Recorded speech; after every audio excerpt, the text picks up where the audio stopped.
अच्छा जी, ये देखें चेयर लिफ्ट जा रही है सामने दरिया सिंध के ऊपर से। अभी इसके पीछे ये वापस आएगा एक बंदा लेकर के, और यहाँ से हमने जाना है। वो सामने नाले में हम मछलियाँ पकड़ने जा रहे हैं, देखते हैं क्या होता है। ये बंदा इशारा कर रहा है, देखते हैं। ये भाई साहब बंदा आ रहा है चेयर लिफ्ट लेके, और नीचे इस दरिया को, इस पानी को बहते हुए देखें। बाकायदगी से स्टंट है इसके ऊपर से जाना ना, आम आदमी का काम नहीं है। बहरहाल जाते हैं, देखते हैं, ज़िंदा भी रहते हैं इसके उधर जाने तक कि ना हार्ट फेल होता है, वल्लाहु आलम। फिर से बंदों को मैंने भेज दिया है चेयर लिफ्ट पे, और मैं इस बार भी यहीं बकाया हूँ, और ये अभी वापस लेके आएंगे तो फिर इंशाल्लाह मैं जाऊँगा। एक तो मोबाइल फ़ोन को भी पकड़ा नहीं जाता। ओए ओए ओए ओए ओए, यहाँ से हमने जाना है अब।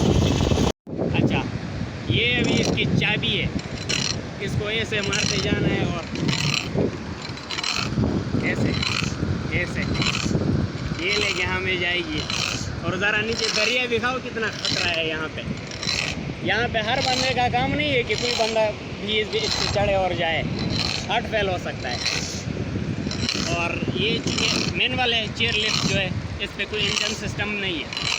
इसको ऐसे ही पकड़ के, यानी ये रस्सी को पकड़ी जा रही है और इससे खींचे जा रहे हैं। ये चाबी जो, इस चाबी कहते हैं इसको। Oh my goodness.